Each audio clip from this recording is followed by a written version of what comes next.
Fermentasi pada roti dilakukan dengan penambahan ragi.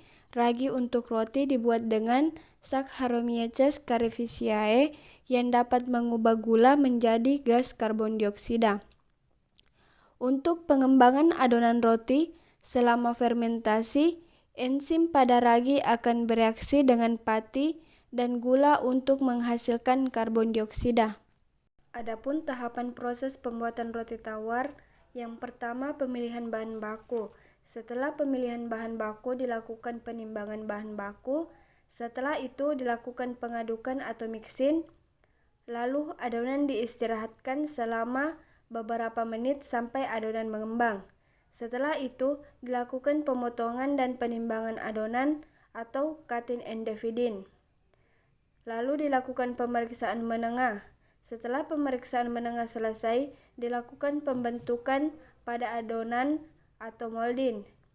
Setelah itu dilakukan peletakan adonan dalam loyang atau panin.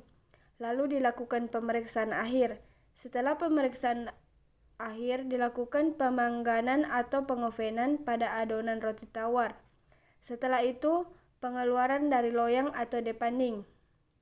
Setelah roti tawar selesai dikeluarkan dari loyang, dilakukan proses pendinginan selama beberapa menit sampai adonan dingin.